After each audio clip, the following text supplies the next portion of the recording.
Hello friends, welcome back to channel में संदीप कुमार सोनी आपका इस इंटरेस्टिंग वीडियो में स्वागत करता हूं। आज मैं बात करूंगा मेडिकल रैप से ना कंपनी का एमडी बनने में कितना टाइम लगता है। क्योंकि हमारे मन में एज ए मेडिकल रैप जब हम काम कर रहे होते हैं या फिर इस प्रोफेशन में आने का सोच रहे होते हैं तो हमारे मन के अंदर बहुत ज़्यादा क्यूरियोसिटी होती है कि कितने टाइम में हम ग्रोथ कर सकते हैं, कितना टाइम लगता है, कितने टाइम में हम टॉप पोजीशन में पहुंच सकते हैं। ठीक है, इस टाइप के बहुत सारे क्वेश्चंस हमारे माइंड के अंदर घूमते रहते हैं फ्रेंड। तो यहाँ पे मैं आप लोगों को एक अप्रॉक्सीमेटली आइडिया बता देता हूँ। देखो, ये जो ग्रोथ करने का तरीका है मैं इस फैक्टर के ऊपर मान के चल रहा हूँ कि कोई भी person as a medical rep join कर रहा है तो उसके अंदर टैलेंट है, उसके अंदर लर्निंग स्किल्स हैं, उसके अंदर लीडरशिप क्वालिटी गेन करने की पावर है। देखो, जब हम as a medical rep profession को ज्वाइन करते हैं ना, ये सब चीज़ें हमारे अंदर होती नहीं है, लेकिन बट इन सब चीज़ों को ना हम डेवलप कर सकते हैं।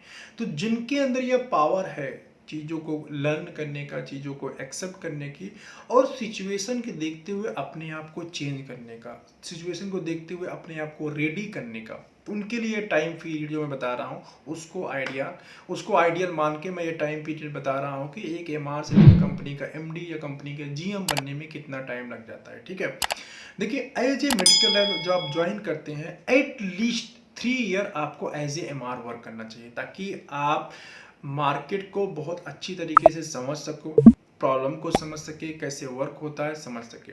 अगर आपको जल्दी जल्दी प्रोफेशन में ग्रो करना है, टाइम पे ग्रोथ लेना है, तो फ्रेंड आपको दो चीज़ों को फॉलो करना पड़ेगा। एक तो वर्क बहुत ही ईमानदारी और अच्छे से साथ करना पड़ेगा। ठीक है, टाइम पे रिपोर्टिंग ये सब चीज़ें टाइमली करनी पड़ेगी। दूसरा ना, सिर्फ वर्क करना नहीं है, अगर सिर्फ वर्क करेंगे तो वर्क ही करते रहेंगे, एमआर ही बने रह जाएंगे, मैनेजर ही बने रह जाएंगे। वर्क करना है प्लस वर्क को सीखना है। मेरी बात को बहुत ध्यान से समझिए, बहुत बड़ी बात मैं आपको बोल रहा हूँ इस वीडियो के अंदर। ठीक है, बहुत ही बड़ी बात। जो लोग गांड बांध लेंगे ना, ग्रो करने से कोई रोक नहीं सकता उनको। अगर आपको फास्ट ग्रो करना है, लंबा जाना है, जल्दी जाना है, तो आपको क्या करना होगा, वर्क करना है प्लस वर्क को सीखना है। कुछ लोग होते हैं जो वर्क करते रहते हैं, वो सीखते नहीं, तो वो करते ही रह जाते हैं। ठीक है, वर्क सीखना इसलिए है कि आज नहीं तो कल हमें किसी को सिखाना है। ठीक है, तो एज ए मेडिकल रैप आप कम से कम 3 साल काम करिए और 3 साल काम करने के साथ करिए और प्लस वर्क को सीखिए। जब आप 3 साल में एटलीस्ट सफिशिएंट सीख जाएंगे, अगर सीखने की कोशिश करेंगे तो, सीखते रहेंगे तो आपका प्रमोशन हो जाएगा। ठीक है, 3 साल के बाद आपका फर्स्ट प्रमोशन होना चाहिए, वह है एज ए एपीएम। ठीक है, फर्स्ट लाइन मैनेजर मैं बोलूँगा। अलग अलग कंपनी के अंदर अलग अलग नाम है, तो इसलिए किसी कोई एबीएम बोलता है, कोई एएसएम बोलते हैं, और कंपनी में और कुछ और नाम दे देते हैं। तो ये डिजिग्नेशन वाली मैं बात नहीं करूँगा, मैं बात करता हूँ फर्स्ट लाइन मैनेजर, जिसको बोला जाता है सिंपली फर्स्ट लाइन मैनेजर। फिर यहाँ पे वही फार्मूला अप्लाई होता है कि एज ए मैनेजर आपको वर्क नहीं करना है, एज ए मैनेजर आपको वर्क करने के साथ वर्क को सीखना है। तो एज ए मैनेजर वर्क करने के लिए एटलीस्ट आपको 3 year as a manager work करना चाहिए, जिससे आप चीज़ों को लर्न कर पाएंगे, जिससे आप सीख करेंगे, लीडरशिप स्किल ज्वाइन कर पाएंगे। 3 साल में सफिशिएंट लोग सीख लेते हैं, तो 3 साल के बाद प्रमोट हो जाएंगे as a second line manager, जिसको हम आरएसएम बोलते हैं बहुत सारी कंपनी में। ठीक है, या फिर कई कई कंपनी में सेकंड लाइन मैनेजर को ही जेडबीएम भी बोल दिया था, डीबीएम, अलग अलग नाम होते हैं सब जगह। ठीक है, तो 3 साल में आप पहुंच जाएंगे सेकंड लाइन मैनेजर। फिर आपको टाइम देना चाहिए 3 से 4 साल के आसपास, जो है 4 साल में मान लेता हूँ, as a second line manager आप वर्क करेंगे तो आपका नेक्स्ट प्रमोशन का चांसेस बन जाता है। फिर अगेन वही बात, सीखना है। काम तो करना है, लेकिन सीखना है। क्यों सीखना है? क्योंकि दूसरे को सिखाना है। जब आपके अंदर सिखाने की जो कैपेबिलिटी है ना, वो डेवलप हो जाएगी तो आपका प्रमोशन हो जाएगा। हमेशा याद रखिएगा, एमआर अगर आप काम कर रहे हैं तो एमआर को सिखाने की कैपेबिलिटी डेवलप हो गई, एमआर को हैंडल करने की कैपेबिलिटी डेवलप हो गई, आपका प्रमोशन पक्का है।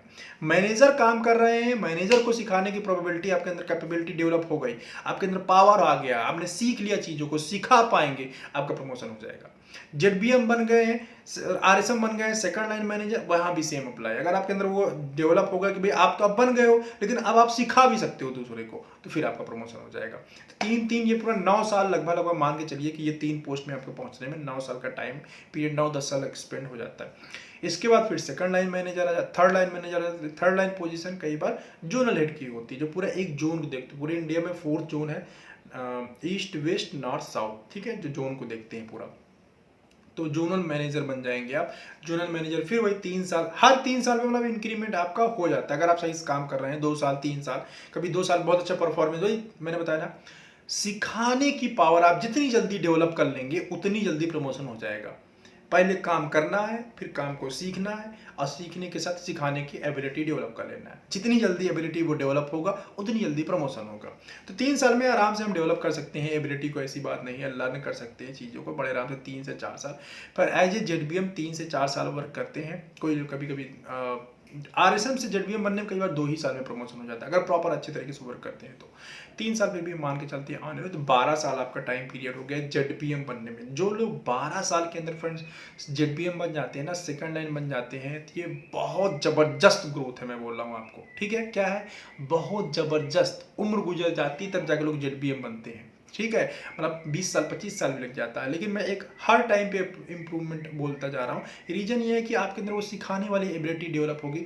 जो मैं 3 साल बोल रहा हूँ, ये 4 भी हो सकता है, 5 भी हो सकता है, 6 भी हो सकता है। ये टोटली डिपेंड करता है कि आप कब सिखाने के लिए रेडी हो जाते हैं। ठीक है, आप सिखाने के लिए रेडी हो जाएंगे प्रमोशन। तो 12 साल से 15 साल के बीच में भी मैं मोटा मोटा मान के चलता हूँ, चलो कहीं लेट भी हुआ तो 15 साल मान के चलिए कि 12 से 15 साल के बीच में आप जो है बन जाते हैं जेडबीएम। ठीक है, अब जेडबीएम आप बन जाते हैं तो नेक्स्ट प्रमोशन जो होता है वो एनएसएम का होता है। मतलब ऑल इंडिया लेवल पे आप ऑपरेशन को हैंडल करेंगे एज ए एनएसएम।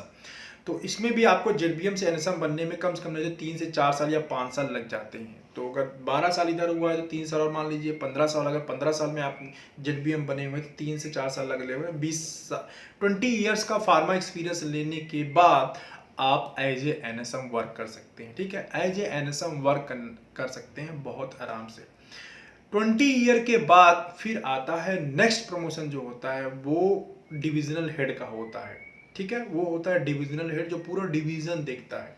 पूरा एनएसएम और डिवीजन हेड में क्या होता है, एनएसएम सिर्फ सेल्स का पार्ट देखता है फ्रेंड। ठीक है, एनएसएम क्या होगा, सेल्स का पार्ट देखता है। डिविजनल हेड जो होता है वो सेल्स भी देखता है, पीएमटी भी देखता है, ट्रेनिंग भी, मतलब डिवीजन के अंदर सारी चीजों को मॉनिटर, पूरा कंट्रोल उसके ऊपर होता है। इंसेंटिव प्लान डिजाइन के सब कुछ, एवरीथिंग। ठीक है, एनएसएम के पास सारे पावर नहीं होते, एनएसएम उसके अंडर में काम करता है। तो एनएसएम आप फिर डिविजनल हेड बन गए 23-25 ईयर के बाद। तो 23-25 ईयर में कई बार एनएसएम भी बन जाते हैं लोग, कई बार डिविजनल हेड बन जाते हैं। ये डिपेंड करता है, जैसे आपकी लर्निंग के ऊपर डिपेंड करता है। ठीक है, 25 ईयर्स मोटा मोटा मैं मान के चलता हूँ कि आप डिविजनल हेड बन गए। डिविजनल हेड बनने के बाद फिर नेक्स्ट पोजीशन होता है एक्चुअली जीएम का। कई बार डिप्टी सीएम भी कंपनी बना देती है, डिप्टी जीएम बना देती है। डिविजन जीएम से थोड़ा सा छोटा पोस्ट, अदरवाइज जीएम का पोस्ट हो जाता है। किसी कंपनी में देखो पोस्ट का नाम एमडी होता है। कई बार एमडी जो है कंपनी का मालिक ही होता है, तो एमडी का पोस्ट आपको नहीं मिलेगा क्योंकि कंपनी का मालिक ही नहीं एक्वायर किया हुआ है। मोस्ट ऑफ द कंपनी में जो एमडी की पोजीशन होती है वो कंपनी के मालिक के पास में ही होती है। ठीक है, तो आपको क्या हो जाएगा, हाईएस्ट पोस्ट जो होगा वो जीएम की हो जाएगी। जीएम के बाद कोई पोस्ट नहीं है, फिर आपको जीएम से ही रिटायरमेंट लेना पड़ेगा। ठीक है, जीएम के साथ ये होगा कि आपके पास, आप जैसे पर्टिकुलर 1 या 2 डिवीजन के जीएम बने हुए हैं तो आने वाले टाइम के अंदर आपको जीएम की पावर बढ़ती जाएगी कि भाई चलो 2 डिवीजन आपके पास था, अब आपका तीसरा आ गया है। ठीक है, चौथा आ गया है, पांचवा एक टाइम में जाएगी, सारी पूरी कंपनी ही आप, मतलब एमडी, एमडी के बाद आप, कंपनी का मालिक, कंपनी के मालिक के बाद आप। तो कंपनी का मालिक जरूरी नहीं कि एमडी हो ही, अगर एमडी नहीं है कंपनी का मालिक, वो सिर्फ ऐसे बाहर कंट्रोल पे चेयरपर्सन बना हुआ है। ठीक है, तो आप एमडी के पोजीशन में पहुंच जाएंगे। मतलब 25 से लेकर 30 ईयर के बीच में आप कंपनी के एमडी जीएम बन सकते हैं। 25 तक आराम से लोग जो अच्छा मेहनत करते हैं, वही लर्निंग वाला स्किल मैंने बताया कि काम को करना सिर्फ नहीं है, काम को सीखना है। क्यों?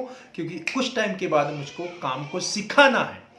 काम के सिखाने वाली पावर जितनी जल्दी डेवलप कर लेंगे उतनी जल्दी प्रमोशन हो जाएगा। ठीक है, तो एक एमआर से कंपनी का जीएम बनने में या कंपनी का एमडी बनने में फ्रेंड ऑलमोस्ट 20 इयर्स का टाइम जाता है।